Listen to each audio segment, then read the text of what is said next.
Hay quienes dicen que de todos los pintores de su tiempo, Manet era el más contradictorio, no tenía una clara orientación artística y se sentía hiper dolido con las críticas. Lo que sí sabía es que tenía talento y va a perseguir el éxito hasta sus últimos días. Baudelaire decía que era el pintor de la vida moderna porque era capaz de encontrar el heroísmo en las cosas contemporáneas.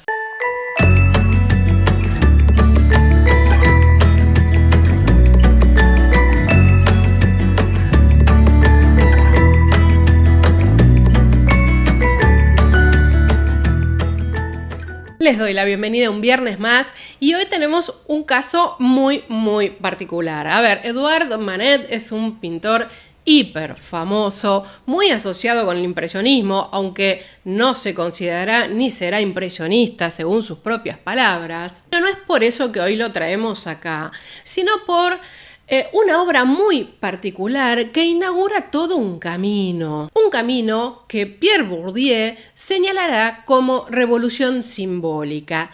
¿Qué es todo esto? Justamente, para poder dar cuenta y entender qué es lo que estaba pasando con Edouard Manet, tenemos que recuperar el contexto sociocultural, el estado del campo del arte en ese momento, cuáles eran los actores que influenciaban y encontrar qué tuvo Manet de disruptivo a pesar de querer ser un pintor que quería entroncar como sea con toda la tradición artística, lo cual suena como un tanto contradictorio. Por eso ya mismo vamos a ponernos en tema. Se señala sin ninguna duda la historia del arte moderno como un momento de conflicto, un conflicto contra el gusto oficial. ¿Quién encarnaba el gusto oficial? Claro, la Academia Francesa. Estamos en este momento con el Centro del Arte en París. ¿Y qué pasa ante esta Academia Francesa orientada a la pintura de historia, a salvaguardar todos los ideales, todos los valores clásicos? Bueno, aparecen una serie de artistas que se oponen y que además se manifiestan de alguna manera independientes de este sistema. ¿Y por qué se consideran independientes de este sistema? Porque luchan por imponer un arte urbano, un arte, cosmopolita en términos de reflejar esta vida moderna que está sucediendo. Y a esto le podemos poner una fecha de inicio, que es el año 1863. ¿Qué fue lo que pasó? Los pintores, los artistas, como hacían habitualmente, presentaban sus obras al salón. Allí el salón elegía cuáles iban a ser expuestas. El jurado del salón de ese año estaba más conservador que nunca, o lo contrario, hubo mucha más variedad de obras en cuanto a temáticas y en cuanto a estilos artísticos. ¿Y qué pasó? Rechazó por lo menos 2/3 de las obras presentadas. Estamos hablando de más o menos 2000 obras que no entraron al salón oficial ese año. Fue tal el escándalo que el emperador Napoleón III dijo: bueno, amigos, hay que hacer algo con todo esto. Organicen un salón en paralelo al salón oficial en donde exhiban todas las obras rechazadas, porque no puede ser esta cantidad.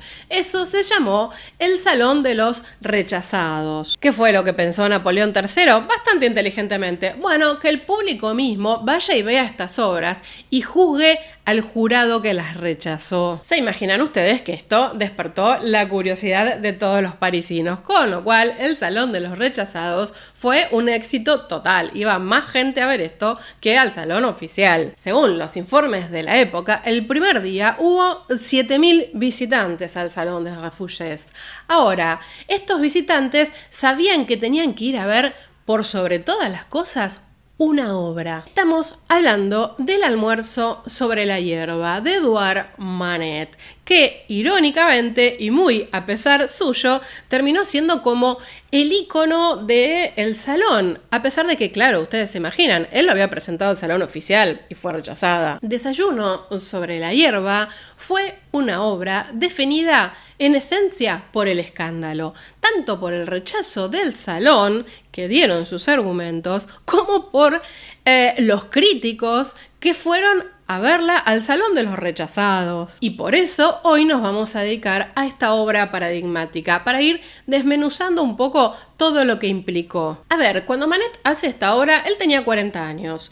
No era un artista consagrado, llamaba la atención, por supuesto, de su círculo inmediato, pero no mucho más que eso. Pero Desayuno sobre la hierba, de repente lo convirtió en el artista del momento, el más famoso. Vamos a empezar por el principio. Miremos esta obra. El cuadro nos presenta un almuerzo, un picnic, en un bosque cerca de Argenteuil. Lo que vemos por atrás es el río Sena. Argenteuil era un espacio en las afueras de París en donde la burguesía iba a pasar momentos de distensión, de placer. Ahora, por sobre este ambiente, lo que tenemos en primer plano y de frente es una mujer desnuda, iluminada a pleno, mirando directamente al espectador. Está sentada sobre una tela azul, que uno podría decir, bueno, es la ropa que se quitó y se sentó arriba. Hubo bastante debate de quién era esta mujer, no es lo más importante, pero igual se los menciono. Se cree que es una mezcla, en realidad, de la mujer de Manet, Suzanne Lenhoff, y lo que era en ese momento su modelo favorita, Victorine Meurent. En cuanto a los hombres que la acompañan, bueno, se cree que uno es el hermano de Manet, Gustave, y el otro será su futuro cuñado, que era un escultor holandés, Ferdinand Lenhoff. Estos hombres están bien vestidos, son unos dandies, tan dandies como lo era Manet. Parecen estar ocupados aún así entre ellos, ¿no? Ignoran a la mujer. Incluso delante de esta mujer desnuda nos encontramos con una suerte de naturaleza muerta, ¿no? Un bodegón. Hay pan, hay un mantel, hay frutas. Es una zona del cuadro que llama la atención porque incluso si ustedes la observan, tiene como pocas pinceladas. Y si nos vamos hacia atrás de estos tres personajes, aparecen dos cosas. Lo primero, aparece un petirrojo, un pajarito volando que casi tienen como una actitud, ¿cómo decirlo?, cristiana, como si fuera el Espíritu Santo. Y en el fondo, una mujer que está vestida ligeramente, podríamos decir, parece que está tratando de salir de la corriente. Ustedes están observando lo mismo que yo, esa mujer es demasiado grande. Si esa mujer se incorporara, ¿qué tamaño tendría? Está claro que no hay una proporción entre el cuerpo de esta figura femenina y el resto de los personajes que están en primer plano. Incluso a la derecha de esta mujer que se está levantando o tratando de salir del río, hay un barquito. Miren ustedes la desproporción también del tamaño de esta mujer versus esta barca. Tenemos una perspectiva, uno podría decir aérea, ahí nos sitúa Manet. Tenemos muchos contrastes cromáticos. Miren ustedes, no hay mucha transición entre las figuras. Y por cierto, ya que uno trata de identificar los personajes, esta mujer del fondo está identificada y será la futura mujer de Émile Zola, llamada Alexandrine. Pero vamos a una mirada general. El fondo está pintado también de una manera un tanto tosca, así como yo marcaba la parte inferior izquierda del cuadro. Parece de una factura rápida. No encontramos una profundidad, una construcción del paisaje muy pensada, digámoslo de esta manera, en términos compositivos. Hay una luz que da sobre todo casi de una manera fotográfica, ¿no? Casi no hay sombras, o las sombras que aparecen, los tonos un tanto más oscuros, no guardan demasiada relación con los objetos que deberían proyectarla. Es decir, nos encontramos con un ambiente que no parece muy natural, no parece haber sido pintado al aire libre. Incluso algunos marcan que la vestimenta del personaje de la derecha, el que tiene el bastón en la mano, con ese tipo de gorro con borla, era algo que se usaba en interiores, con lo cual acá Manet habría hecho una mezcla. Hasta aquí lo que retenemos del cuadro es que estamos con una escena contemporánea, con personajes más o menos identificados. Ahora, ¿de dónde saca Manet la idea de pintar esto? ¿Cuáles fueron sus influencias? Bueno, lo primero que se viene a la mente es este concierto campestre de Tiziano, que si lo ubicamos en su contexto original, estamos hablando de una alegoría. A ver, hay dos mujeres desnudas que son Calíope y Polimnia, es decir, las musas de la poesía épica y lírica, con lo cual estamos ante una alegoría de la poesía. Es verdad, están en compañía de dos jóvenes bien vestidos, que uno de ellos está tocando el laúd. Pero hay una justificación para que estas mujeres estén desnudas. Son musas. Es decir, no son personajes reales, mujeres de carne y hueso. El entorno que pone Tiziano, claro, es un paisaje un tanto idílico. Con lo cual se cree que Manet de alguna manera tomó esta idea compositiva de Tiziano y un poco la trasladó a su entorno. Y ya mencionamos a Tiziano, con lo cual tenemos que empezar a entender que Manet se referenciaba en los grandes maestros. Otra de las posibles fuentes inspiradoras sería este Juicio de París, que es un grabado de Raimondi, hecho hacia 1515, que estaría representando la copia de un dibujo que había hecho Rafael. Nuevamente, personajes desnudos, en un entorno abierto, una escena, netamente mitológica. Algunos traen también esta influencia un poco más cercana, quizás hasta un poquito más trivial, en la obra de Watteau, en Le Parti Carré, donde tenemos a dos personas, uno es Pierrot, que está de espaldas, y dos mujeres que, están ahí. El nombre ya de por sí es bastante sugestivo, ¿no? Pero están en un ambiente idílico.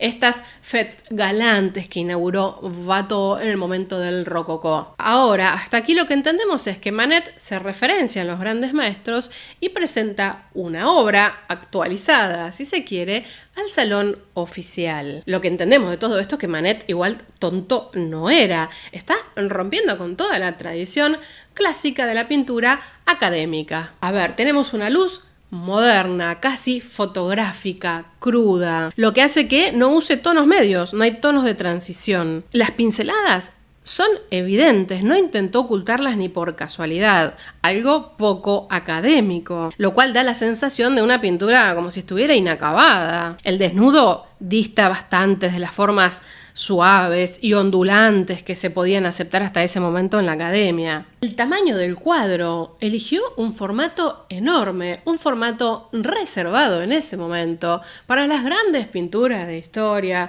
para las grandes pinturas religiosas o mitológicas. ¿Y qué tenemos acá? Una escena contemporánea absolutamente mundana. Vale decir, el problema de esta obra no es el desnudo en sí, el desnudo femenino, porque era algo académicamente aceptado. El problema es que era una mujer común y corriente, una mujer que uno se podía cruzar en la calle en ese momento de París. Está claro que no es una diosa, es una mujer moderna que se desvistió. Incluso algunos dijeron que era una prostituta, claro. ¿Qué podía ser si no para la sociedad de ese momento? Que no solo además se atreve a aparecer desnuda con hombres que están vestidos, sino que mira descaradamente al espectador. Nos está interpelando a nosotros, mientras el resto están de picnic. Un picnic que parece amoral. La joven de atrás, la del arroyo, media vestida, no es un personaje, Susana del Antiguo Testamento, no es el baño de Venus. Es una mujer que simplemente se estaba bañando en el río casi desnuda. ¿Qué es lo que pasa? Al estar en una escena contemporánea donde una mujer desnuda en primer plano nos mira directamente,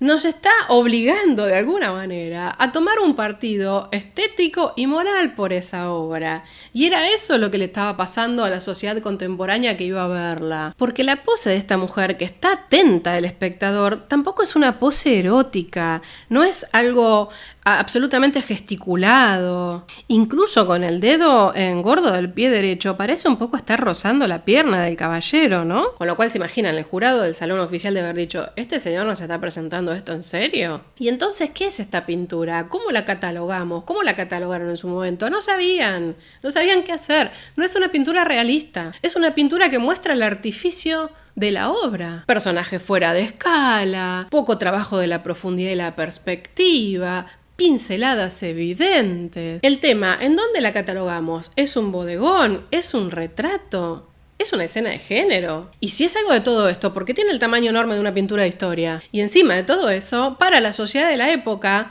que sabía que estas cosas pasaban ahí en la zona de Argenteuil, donde mujeres de dudosa reputación acompañaban a los jovencitos, etcétera, etcétera, y hacían picnics, era abiertamente amoral. Entonces, incluso cuando fue exhibida en el Salón de los Rechazados, escándalo, era una pintura amoral, cruda, decadente. No se recordaba un escándalo así con una obra desde la balsa de Jericó, más o menos. Quiero decir, por más que no estuviera en el salón oficial, de todas maneras, el público y los críticos tampoco eran tan progres. Fue definido como el lienzo más irritante y controvertido de la exposición de ese año. Si vamos a los críticos que rechazaron, bueno, su aspecto formal, su técnica, la relación de tamaños, las pinceladas, el uso grosero de los colores. Parecía que Manet se había pasado de la raya, ¿eh? Émile Zola, que lo quería bastante,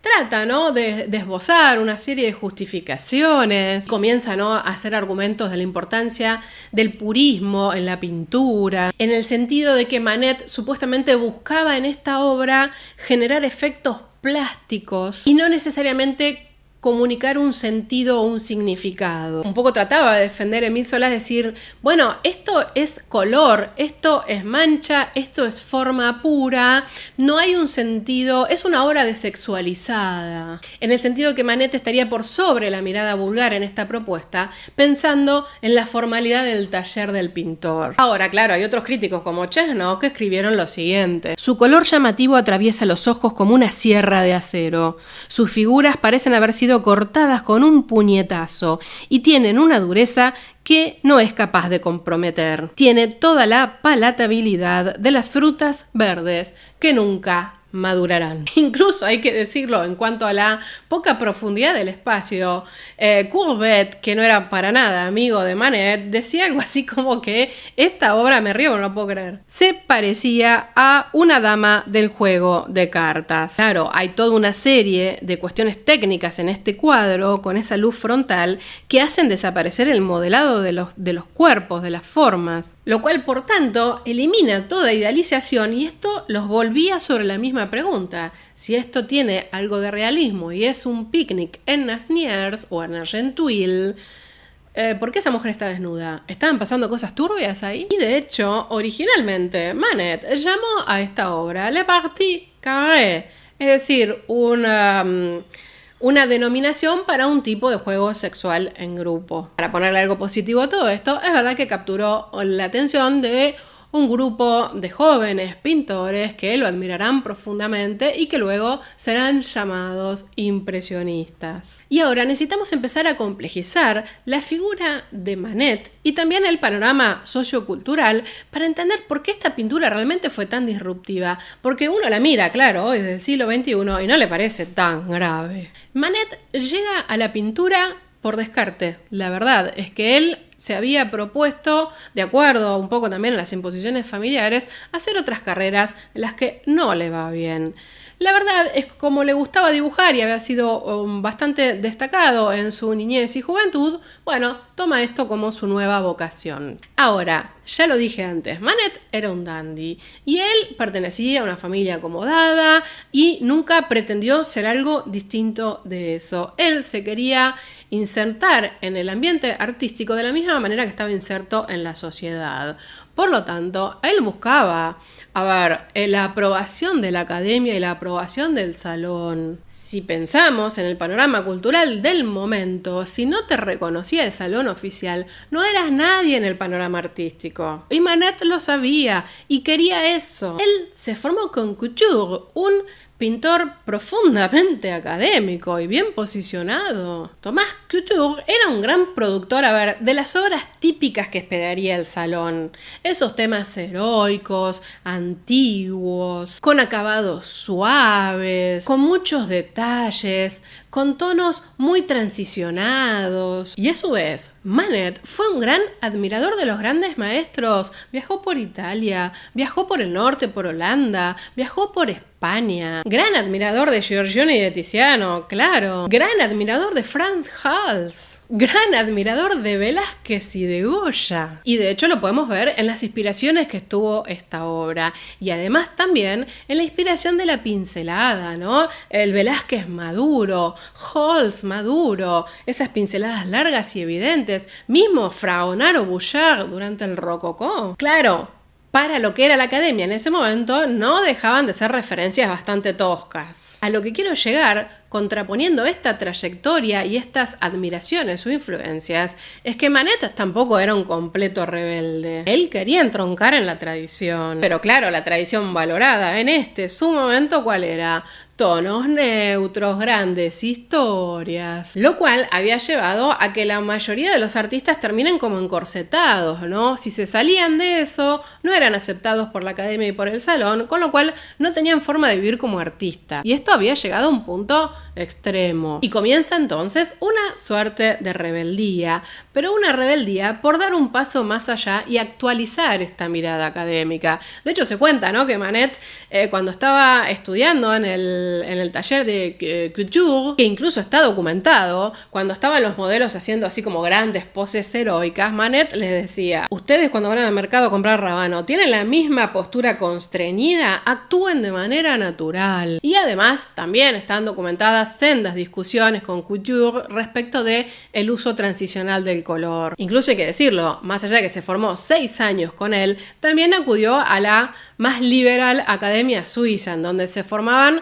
artistas, para decirlo literalmente, más rascas, o sea que no eran de su clase social, como Monet o como Renoir. Entonces, ¿qué es lo que tenemos hasta aquí? Que realmente hacer una crítica de los aspectos formales de Manet, como que no sabía pintar, no tiene sentido. Está claro que lo hizo por algún motivo así. ¿Por qué? Porque Manet quería expresar la vida contemporánea.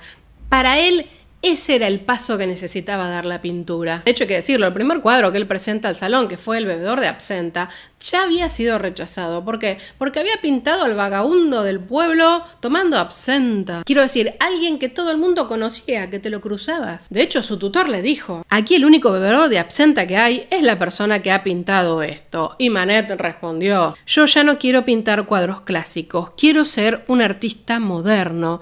Y este es un tema moderno y contemporáneo. Este es un momento en el que los bajos fondos, las prostitutas, por ejemplo, empiezan a desempeñar un papel muy visible en la vida social y también en la vida cultural de estos artistas. Digo, ya no era todo tan clandestino. De repente, incluso mismo la ropa, la diferenciación entre clases sociales se hacía media compleja porque estaba todo mucho más industrializado. Y entonces Manet toma esta experiencia de este cierto desorden en el orden social que había antes, como, bueno, reflejar un poco esta vida del individuo desarraigado, ¿no? De este individuo parisino que de repente se ve sumergido en un montón de cosas cambiantes. ¿Pero contra qué había que luchar? Bueno, pensemos cómo estaba conformado el campo del arte en ese momento. Estamos en el Segundo Imperio. En Francia teníamos el Salón, el Instituto, las primeras galerías de bellas artes, los museos, como diría Bourdieu, todo un sistema burocrático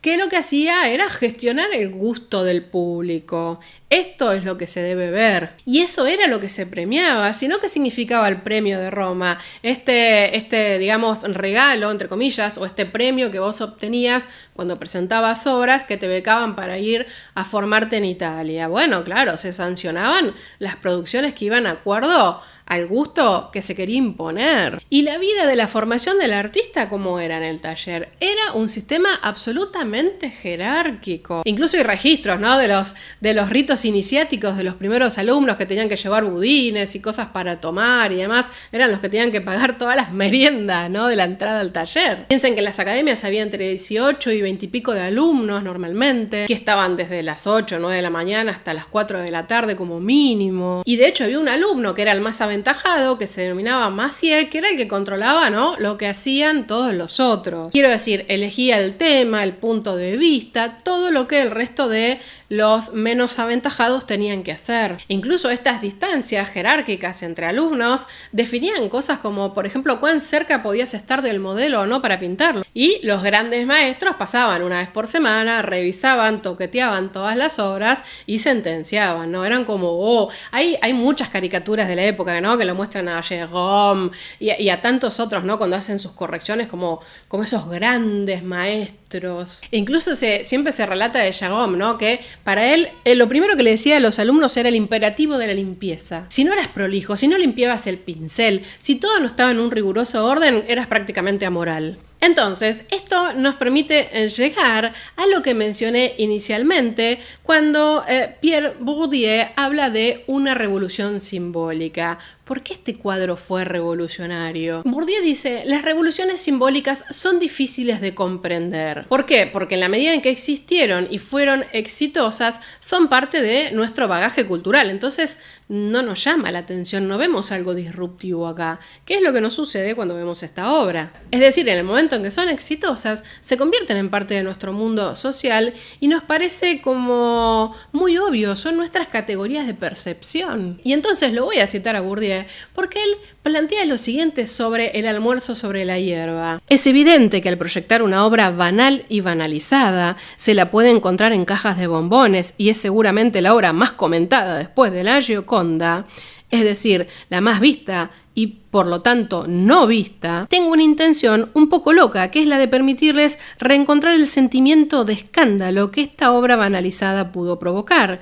Como una obra para caja de bombones puede suscitar una violencia que no se puede imaginar. Es decir, lo que planteé inicialmente, ¿de verdad todo este escándalo por esta obra? Lo que plantea Bourdieu es que Manet, con esta provocación, lo que hizo fue subvertir el orden simbólico que se estaba dando en la academia, en lo esperable por el público hasta ese momento. Estamos ante una obra que en ese momento lo único que proponía era inconexiones. Una obra que propone incongruencias con el punto de vista desde las categorías, desde los esquemas de percepción de las personas de esa época. Incongruencia con lo que era admitido por la mayoría de los espectadores y de los artistas. El tamaño, la contemporaneidad. ¿Y por qué esa contemporaneidad los escandaliza? Porque se está haciendo pública y visible y oficial una imagen de una sociedad, que ocultaba su lujuria. Una cosa es ver todo esto clandestinamente y otra cosa es que este tipo de picnic esté expuesto ahí. Y entonces la obra aparece expuesta y el señor, un dandy divino total, lleva a su mujer a ver arte y se encuentra ante una práctica de la que él mismo hace todo el tiempo y su mujer lo ve. Cito de nuevo. Esta obra es una doble transgresión a dos órdenes de lo sagrado. Comete un sacrilegio. Transgrede un orden sagrado específico, de orden estético, que está denunciado por los más particularmente competentes, los más creyentes, que son los más escandalizados, y un orden sagrado no específico, que es el orden ético-sexual. Esto nos da la pauta de por qué esta obra trasciende al escándalo dentro del panorama artístico, dentro del mundillo artístico, y se vuelve una hecatombe social, porque empieza a trastocar jerarquías y de repente la sociedad burguesa, tan amante del arte, dice: estos pintores van a empezar a romper todo, nos están empezando a exponer. Una cosa es ver un desnudo mitológico o un desnudo que pasó hace 300 años en algún episodio, y otra cosa es verme yo ahí. La mujer desnuda es amenazante porque nos mira y porque está trastocando todos los valores de lo femenino y lo masculino en esa mirada. ¿Qué es lo que me interesa de todo esto? Que para mirar una obra, sobre todo cuando son obras que generaron un cierto escándalo, lo primero que tenemos que ir a rastrear es el efecto social que produjo. ¿Y por qué lo produjo? ¿Qué es lo que tocó? Y esto, que puede parecer muy sencillo como práctica, no es tan sencillo porque muchas veces no se hace de una manera consciente, sino que más bien atenta contra una disposición estética que ya tenemos incorporada, contra un hábitus. De alguna manera, esto nos permitiría pensar esta ambivalencia que siempre hay sobre Manet y sobre su obra. Pero si era un tipo recontra conservador en lo social, quería entroncar con la academia, lo único que quizás era contradictorio es que quería mostrar un poco más la vida moderna, y era su intención. Bueno, pero mostrar esta vida moderna en determinadas áreas temáticas implicaba subvertir valores y percepciones. Y muchas veces estas disposiciones y percepciones, tanto del orden del que las produce, en este caso hablemos del artista, de Manet, como del público, del espectador,